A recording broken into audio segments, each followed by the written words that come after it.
Selamat pagi semuanya. Gimana kabarnya? Bagaimana kabarnya? Alhamdulillah. Baik, baik. Semoga semuanya tetap dalam kondisi yang sehat dan dalam perlindungan Allah Subhanahu Wa Taala. Meskipun kita daring, tidak bisa bertemu, tapi tetap semangat ya belajarnya ya. Iya. Oke. Nah, biar tambah semangat, Bu Reni sapa dulu semuanya. Selamat pagi. Pagi. Luar biasa. Who are you? Oke,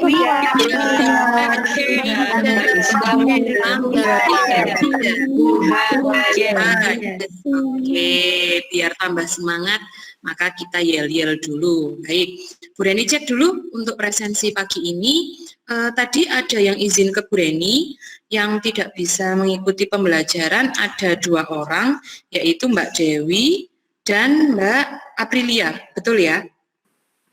Betul. Betul ya, Nggih. Karena tadi sudah izin ke Bu Reni. Yang lainnya alhamdulillah bisa mengikuti pembelajaran pagi ini dengan sehat dan semangat. Oke, semuanya sudah rapi, sudah cantik, sudah siap untuk mengikuti pembelajaran geografi. Semoga pembelajaran hari ini lancar dan ilmu yang diterima Ananda Barokah. Maka kita awali dulu pembelajaran hari ini dengan membaca doa bersama-sama. Silahkan Ketua Kelas memimpin doa terlebih dahulu. Tadi tuh, Pre. I am ready. Basmalah. Bismillahirrahmanirrahim. Semoga diberikan kelancaran pembelajaran hari ini. Baik, sebelum Bu Reni mulai pembelajaran kita pagi ini, Bu Reni ingin mereview kembali materi pembelajaran geografi kita pada pertemuan sebelumnya. Di mana pertemuan sebelumnya itu kita sudah belajar materi tentang sumber daya alam. Apa itu sumber daya alam?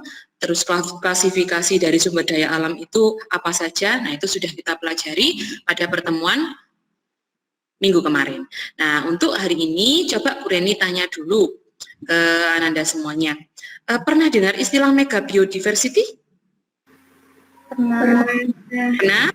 Oke, siapa yang pernah mendengar? Coba. Ada. Siapa ini?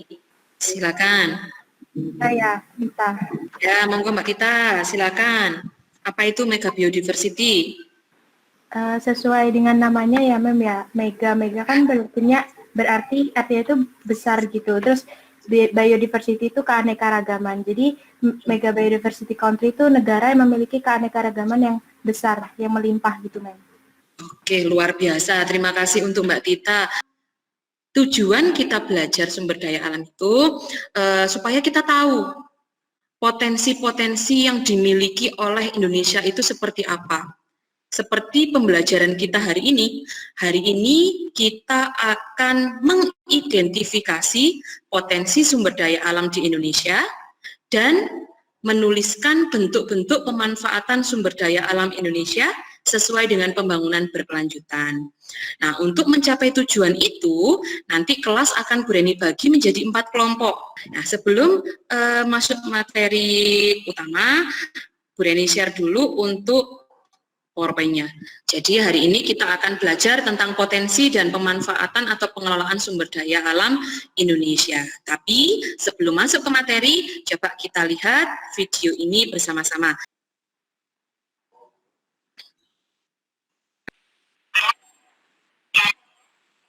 Oke, nah ada yang pernah tahu siapakah Pak Isran Nur? Saya, Mem. Ada yang Pak Isran Nur adalah Gubernur Kalimantan Timur. Oke, good. Oke, Mbak Tita.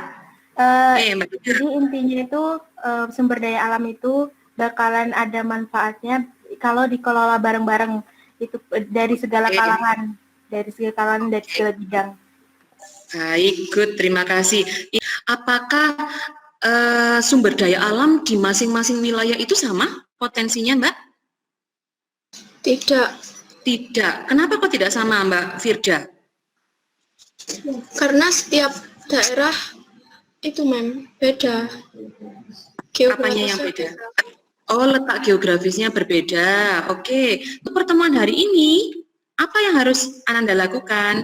Tadi di awal sudah Bu Reni sampaikan bahwa kelas akan Bu Reni bagi menjadi 4 kelompok.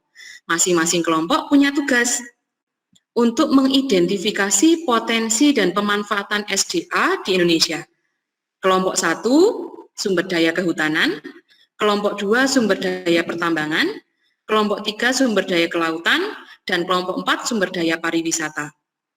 Setelah Ananda mencari informasi terkait dengan sumber daya tersebut, informasi tersebut harus disajikan dalam bentuk yang menarik, yaitu dalam bentuk infografis. Masing-masing kelompok silahkan membuat grup WA sendiri khusus untuk tempat diskusi.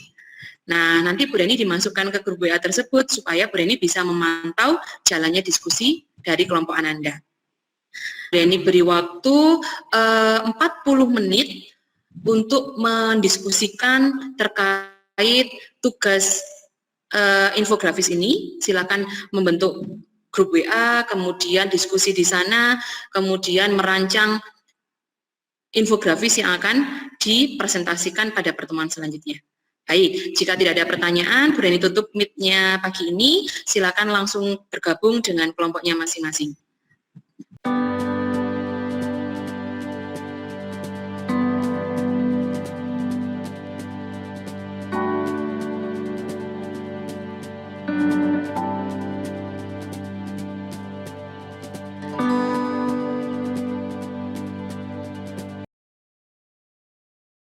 Baik, sudah siap untuk presentasi hari ini?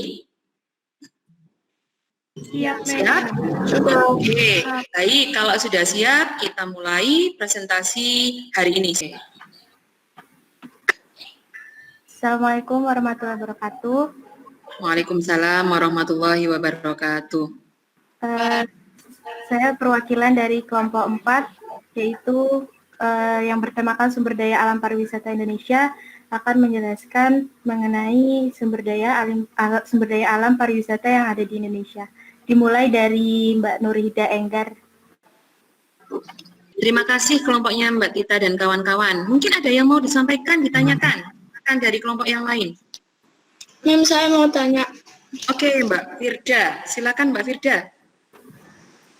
Mengapa SDA pariwisata di Bali sangat baik, namun di daerah lain memiliki sumber daya yang sama, tapi tidak sebagus Bali? Mengapa bisa terjadi seperti itu? Oke, silakan kelompoknya Mbak Tita.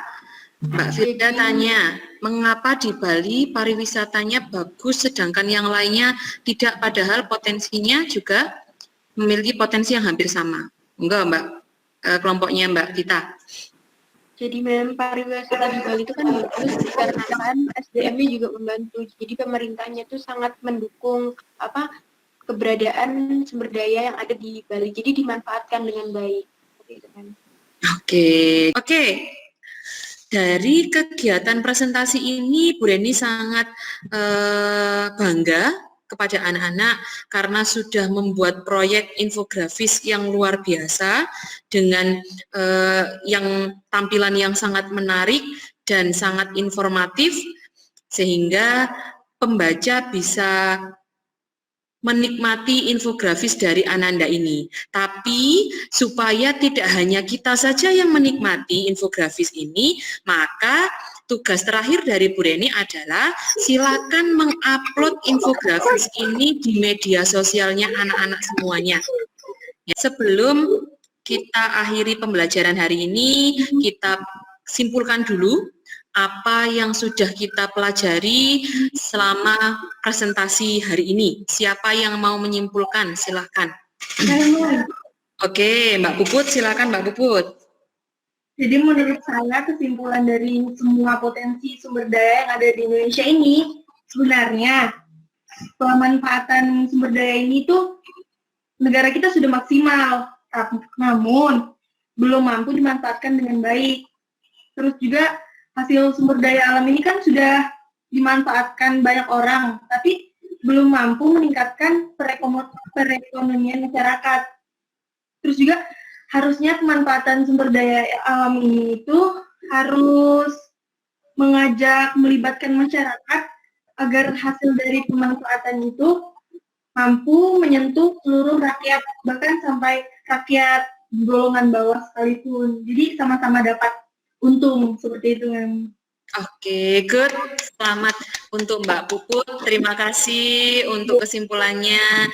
Oke, jadi hari ini Bu Reni benar-benar bangga untuk 11 IPS 2 karena sudah bisa menampilkan proyek dari kelompoknya masing-masing terkait infografis dari potensi sumber daya alam yang ada di Indonesia dengan pemanfaatannya. Bu Reni sampaikan untuk pembelajaran selanjutnya, yaitu Ananda akan mengerjakan soal latihan tentang sumber daya alam, potensinya, dan pemanfaatannya. Nah, untuk latihan soalnya akan Bu Reni upload di e-learning. Jadi, minggu depan Ananda Google Meet dulu bersama Bu Reni, kemudian mengerjakan latihan soal yang ada di e-learning. Monggo Ketua Kelas memimpin doa untuk mengakhiri pembelajaran hari ini. Ready to pray. I am ready. Say hamdalah. Alhamdulillah. Terima kasih untuk semuanya dan semoga semuanya tetap sehat. Kita berjumpa lagi pada pertemuan geografi berikutnya. Wassalamualaikum warahmatullahi wabarakatuh. Waalaikumsalam warahmatullahi wabarakatuh.